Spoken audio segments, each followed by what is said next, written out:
I let my ex stay with me during a tough time, and it blew up in my face. Just a few nights, please, she sobbed. 2 weeks later, she insisted the house was hers. I just smiled, made one call, and by sunrise she was sobbing on my doorstep. I, 32M, thought I was doing the right thing when my ex knocked on my door at 11 p.m., mascara streaking down her cheeks like black rivers. We'd been broken up for 8 months, but seeing her like that, desperate, broken, hit something deep in my chest. Just a few nights, please, she sobbed, clutching a single duffel bag. I have nowhere else to go. Sarah had always been dramatic, but this felt different. Raw. Real.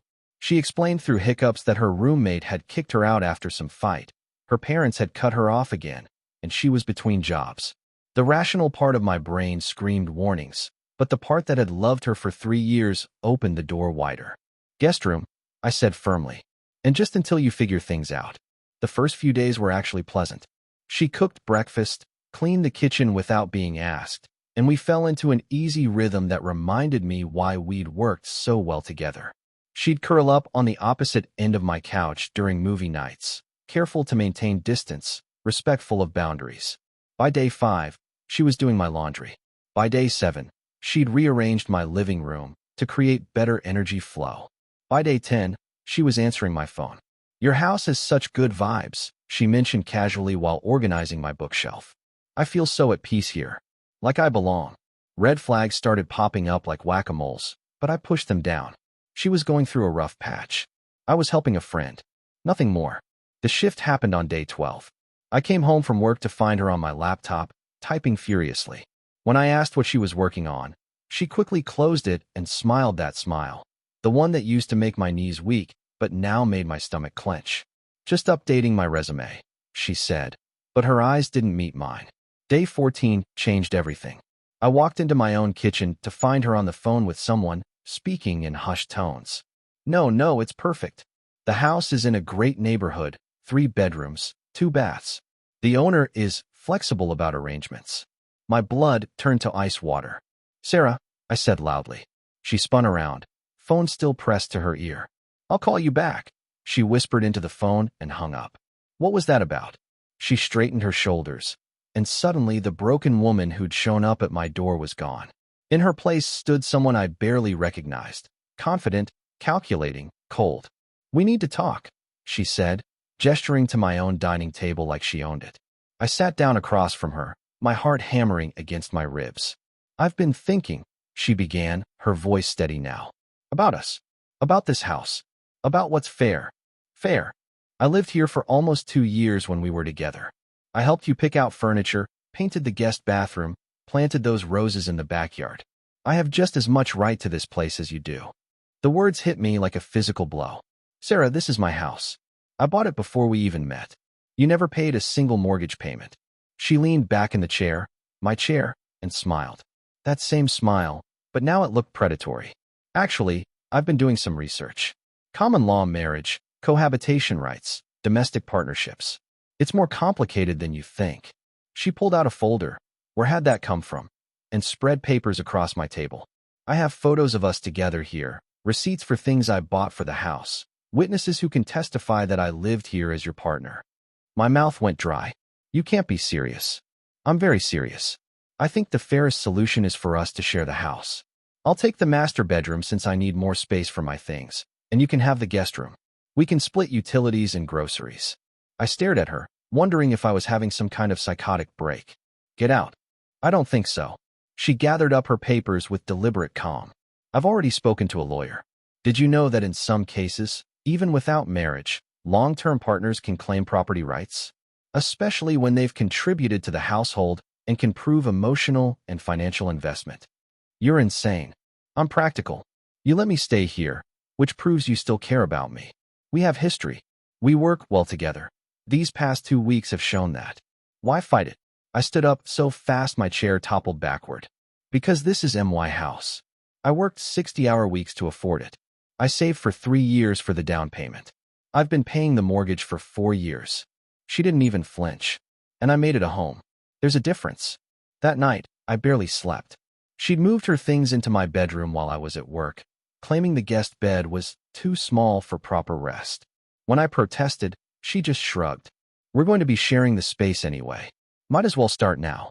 I slept on my own couch, staring at the ceiling, trying to figure out how my life had become a nightmare.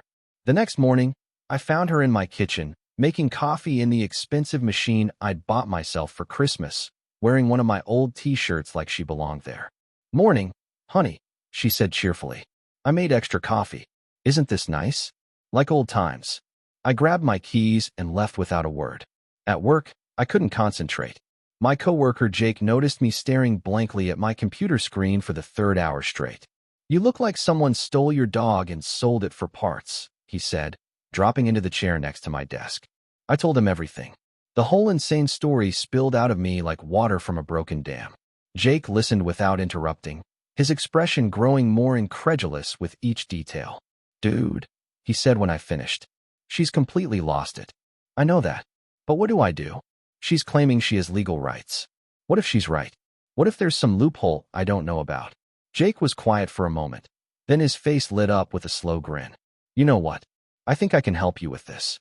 "How?" "Trust me. But first, I need you to do exactly what I tell you." "Can you do that?" I nodded, desperate for any solution. "Go home tonight and act normal. Don't argue with her. Don't threaten her. Don't give her any ammunition. Just be polite and agreeable. Can you manage that?" "I guess, but..." "No buts. Just do it. And tomorrow morning, I want you to call in sick. Tell her you're not feeling well and you're going to rest. Then I need you to leave the house around 10 a.m. and meet me at that coffee shop on 5th Street. The rest will take care of itself." I wanted to ask more questions, but something in Jake's tone told me to trust him. That evening, I followed his instructions. When Sarah greeted me with another cheerful, "How was your day, honey?" I just smiled and said it was fine. When she served dinner at my own table, I thanked her politely. When she suggested we watch a movie together, like a real couple, I agreed. She was practically glowing with satisfaction. "See," she said, curling up next to me on the couch.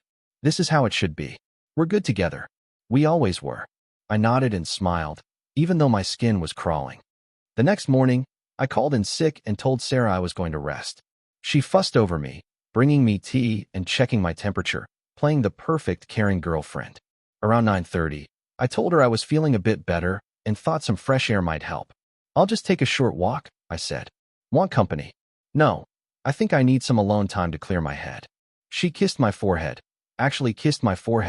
and told me to feel better. I met Jake at the coffee shop, my nerves jangling like live wires. "Okay," he said, sliding a cup across the table. "Here's what's going to happen. You're going to sit here and drink coffee for exactly 2 hours. Don't go home before noon. Don't call, don't text, don't check your security cameras if you have them. Just sit here and wait." "Jake, what did you do?" I called in a favor. "My sister works for the county assessor's office, and my brother-in-law is a real estate attorney. They were very interested in your situation." "I don't understand." "You will. Just wait." Those 2 hours felt like 2 years. I checked my phone every 30 seconds, expecting angry calls or texts from Sarah, but nothing came. Jake kept me distracted with stories about his weekend, but I could barely focus on his words. At exactly noon, my phone rang. "Unknown number." "Answer it," Jake said. "Hello. Is this the homeowner at 1247 Maple Street?" The voice was professional, official.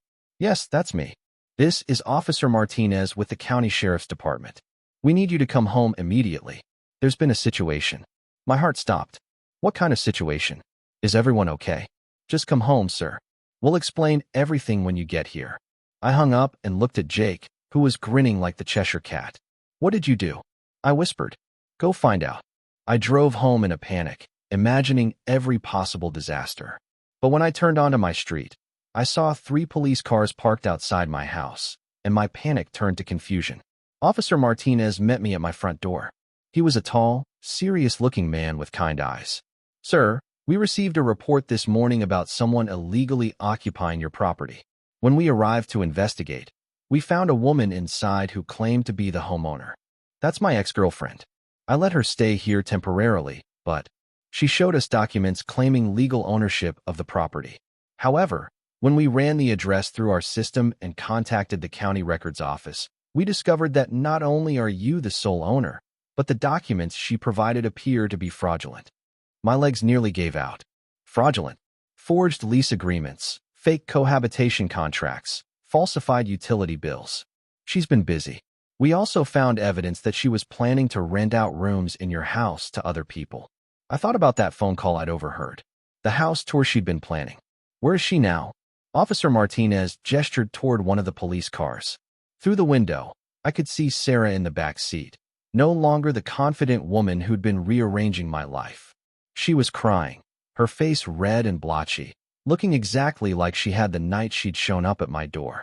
She's being charged with fraud, forgery, and attempted theft by deception. The district attorney will decide if they want to add more charges. I stared at the police car, feeling a mixture of relief, vindication, and something that might have been pity. How did you find out about the fake documents? Anonymous tip came in this morning. Someone called and said they had reason to believe fraudulent documents were being used to claim property that didn't belong to the person in question.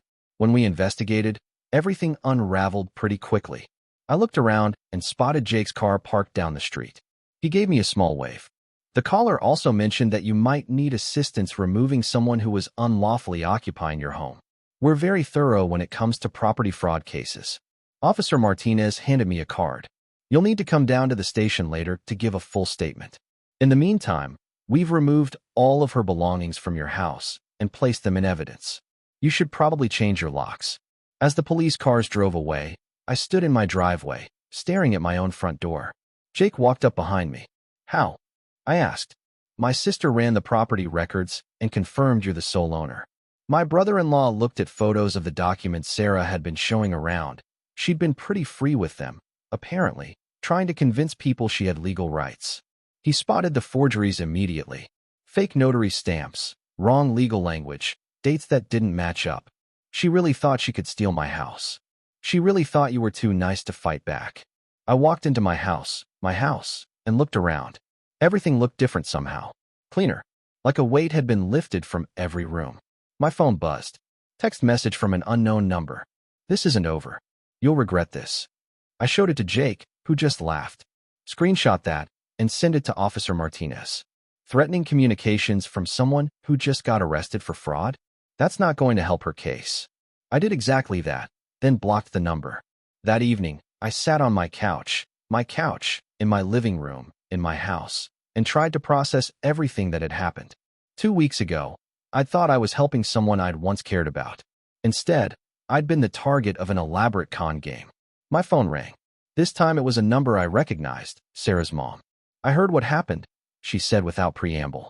I'm so sorry. I had no idea she was capable of something like this. Mrs. Chun, No, let me finish.